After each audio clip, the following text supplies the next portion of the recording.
Welcome in series of phase controlled rectifier in lecture number 3. These are some outlines of lecture number 3. First one is the single phase full wave controlled rectifier with R load, and second one is the single phase full wave controlled rectifier with RL load. Single phase full wave controlled rectifier with RL load are divided into two parts: midpoint converter and bridge converter. But in this lecture we will study here only the midpoint converter, and in next lecture we will study here the bridge converter.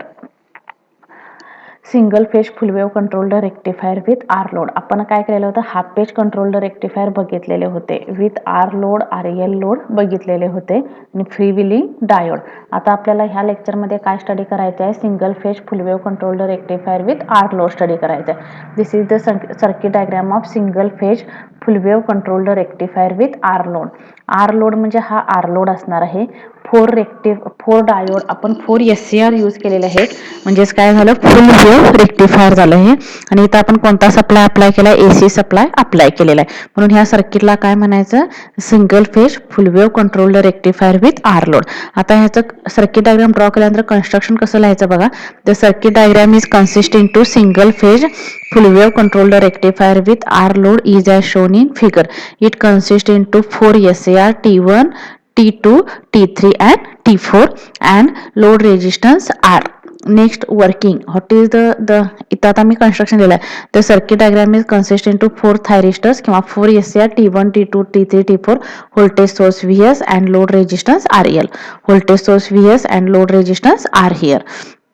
Now we will study here the circuit diagram.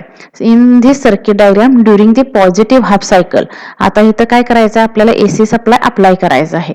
AC supply apply केल्यानंतर during the positive half cycle आपण already फुल wave rectifier मध्ये बघितलेलं होतं.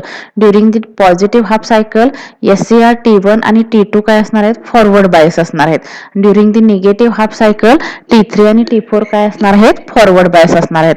म्हणजेच आता आपण इथं description कसं लिहायचं, इथं आता during the positive half cycle the SCR T1 and T2 acts as a forward bias, but SCR turn on when we apply the alpha period. We apply the alpha period. म्हणजे SCR कधी turn on होणार, जेव्हा तुम्ही gate supply SCR ला apply करणार, आणि gate supply apply केल्यानंतर IG1 आणि IG2 म्हणजे थायरिस्टर 1 साठी आणि थायरिस्टर 2 साठी आपण गेट सप्लाय कोणता यूज करतोय, IG1 आणि IG2 यूज करतोय. थायरिस्टर 3 आणि थायरिस्टर 4 साठी कोणता यूज करतोय, IG3 आणि IG4 काय करतोय इथं यूज करतोय. म्हणजे during the positive half cycle आपण काय करतोय, इथं अल्फा सप्लाय त्याला अप्लाय करतोय. मग अल्फा म्हणजे WT अल्फा पर्यंत गेल्यानंतर तुमचा SCR काय होणार आहे, इथं टर्न ऑन झाला.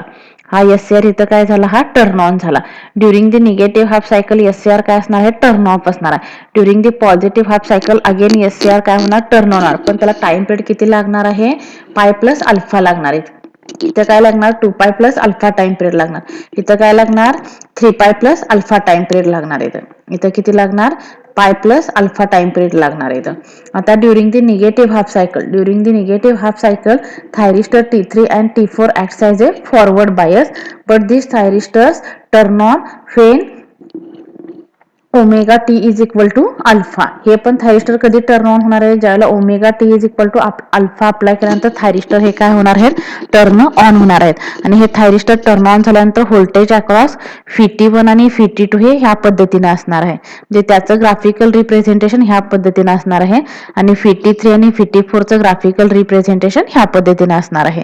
आता ह्याच्यामध्ये मी दिलेलं आहे बघा, during the positive half cycle the input voltage T1 and T2 is acts as A forward bias, but it does not conduct. का कंडक्ट होणार नाही, त्याला गेट सप्लाय अप्लाय केल्याशिवाय ते कंडक्ट होणार नाहीत. आणि गेट सप्लाय अप्लाय केल्यानंतर कधी गेट सप्लाय अप्लाय करायचं, omega T is equal to alpha ज्यावेळेला तुमचा गेट सप्लाय अप्लाय होणार, त्याला SCR1 आणि SCR2 काय होणार आहे, किंवा थायरिस्टर 1 आणि थायरिस्टर 2 काय होणार आहे, टर्न ऑन होणार आहेत.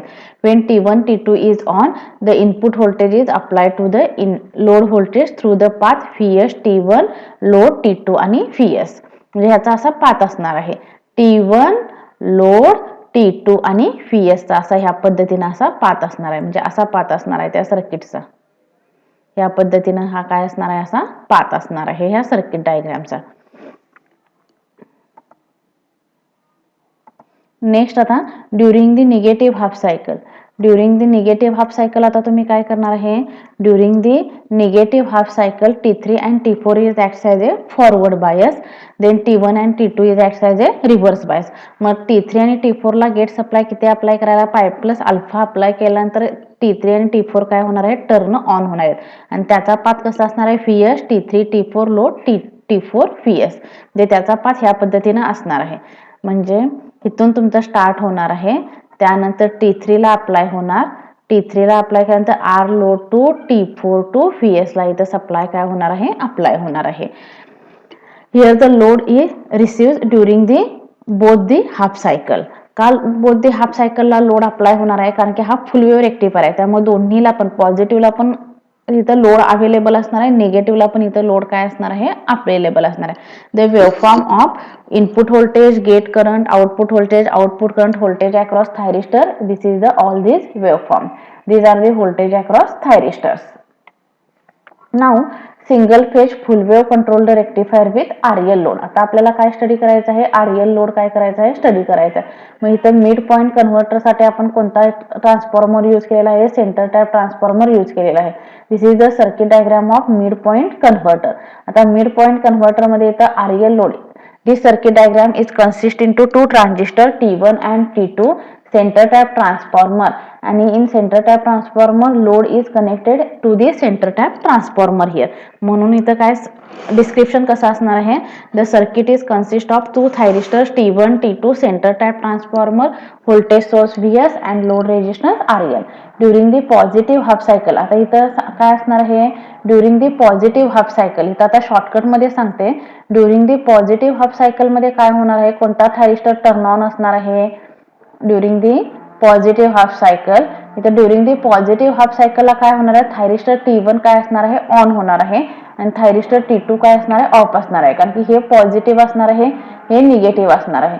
मग पॉझिटिव्हचं कनेक्शन T1 ला अप्लाय केलं, निगेटिव्हचं कनेक्शन T2 ला अप्लाय केलं, त्यामुळे T1 कसा असणार आहे, फॉरवर्ड बायस म्हणून वर्क होणार, T2 कसा असणार आहे, रिव्हर्स बायस म्हणून काय होणार आहे, वर्क होणार आहे. ड्युरिंग दी निगेटिव्ह हाफ सायकल म्हणजे हे टर्मिनल निगेटिव्ह असणार आहे, हे टर्मिनल पॉझिटिव्ह असणार आहे, त्यामुळे T1 कसा असणार आहे, रिव्हर्स बायस असणार आहे, T2 कसा असणार आहे, हा फॉरवर्ड बायस असणार आहे.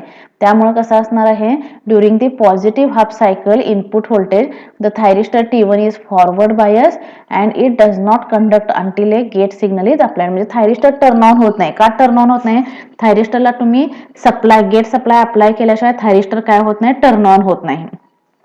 त्या पद्धतीनं during the negative half cycle T2 पण लगेच टर्न ऑन होणार आहे. T2 कधी टर्न ऑन होणार आहे, ज्याला तुम्ही त्याला सप्लाय अप्लाय करणार त्याला T2 काय होणार आहे, टर्न ऑन होणार आहे. आणि T2 टर्न ऑन झाल्यानंतर काय होणार आहे, इथं रेजिस्टिव्ह लोड आहे. इथं कोणता लोड आहे, रेजिस्टिव्ह आणि इंडक्टिव्ह लोड आहे.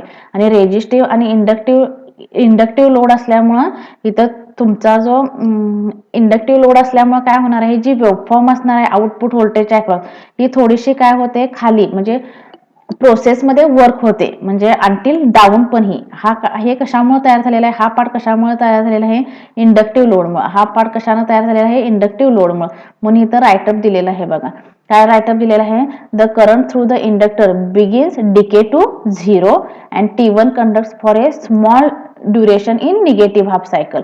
म्हणजे काय होतं, T1 हा स्मॉल पिरियड साठी निगेटिव्ह हाफ सायकल मध्ये काय होतं, वर्क होतो. त्या पद्धतीनं T2 पण काय होतो, स्मॉल पिरियड साठी निगेटिव्ह हाफ सायकल मध्ये वर्क होतो. पण रेजिस्टिव्ह लोड मध्ये होत नाही. रेजिस्टिव्ह लोड मध्ये हा पाथ खाली जात नाही. रेजिस्टिव्ह लोड मध्ये हा पाथ काय होत नाही, खाली जात नाही. का, रेजिस्टिव्ह लोड असल्यामुळे तिथं काय होतं, कंप्लीट होतं. ज्याला तुमची सायकल कंप्लीट होते त्याला तुमचे आउटपुट वेवफॉर्म पण काय होते, तिथं कंप्लीट होते. पण इंडक्टिव्ह लोडमुळे काय होतं, इंडक्टिव्ह लोडमुळे ती सायकल जी आहे ती सायकल 0 ला टर्न ऑन व्हायला काय होतं, थोडासा वेळ लागतो. This is the difference between resistive load and inductive load. Both the thyristor will conduct few duration in the negative cycle. Both the thyristors conduct few duration. Few म्हणजे थोड्या वेळासाठी both the thyristor काय होतात, turn on राहतात in negative half cycle मुळे. कुणामुळे turn on राहतात, inductive load मुळे काय होतात, टर्न ऑन राहतात. Load receives voltage during the both the cycles. आणि व्होल्टेज इनपुट आउटपुट वेवफॉर्म, ही कोणती वेवफॉर्म आहे, इनपुट वेवफॉर्म. ही कोणती वेवफॉर्म आहे, गेट 1 आणि गेट 2 साठी. ही आउटपुट व्होल्टेजची वेव्हफॉर्म आहे, ही आउटपुट करंटची वेव्हफॉर्म आहे. इथं काय होतं, रेझिस्टिव्ह लोडमुळे काय होतं, आउटपुट व्होल्टेज आणि आउटपुट करंटच्या वेव्हफॉर्म काय असतात, सेम असतात.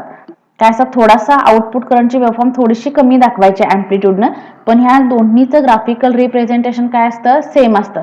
पण निगेटिव्ह इंडक्टिव्ह लोडमध्ये तसं नसतं. इंडक्टिव्ह लोडमुळे ह्याचं ग्राफिकल रिप्रेझेंटेशन काय होतं, चेंज होतं. आणि हे आपण ऑलरेडी कशामध्ये बघितलेलं आहे, C filter, CLC filter, LC filter, pi filter मध्ये ही कन्सेप्ट आपण ऑलरेडी बघितलेली आहे इथं. आता नेक्स्ट पार्ट आपल्याला काय स्टडी करायचं आहे, FET1 आणि FET2. FET1 म्हणजे व्होल्टेज अक्रॉस थायरिस्टर 1 आणि व्होल्टेज अक्रॉस थायरिस्टर 2 च्या अक्रॉसच्या ह्या वेव्हफॉर्म्स आहेत. इथं काय होतं, इथंपर्यंत तुमचा टर्न ऑन होत होता, म्हणून ही वेव्हफॉर्म ह्या पद्धतीने ह्याचं ग्राफिकल रिप्रेझेंटेशन आपण दाखवते. हे ऑब्झर्व करायचं, ज्यावेळेला तुम्ही ह्या डायग्राम ड्रॉ करशील त्यावेळेला तुमच्या ह्या लक्षात येतात. म्हणजे difference between resistive load, difference between inductive load and difference between freewheeling diode. Mostly freewheeling डायोडच्या आणि रेजिस्टिव्ह लोडच्या सगळ्या डायग्राम काय असतात, सेम असतात. If any queries related to this lecture then you will ask.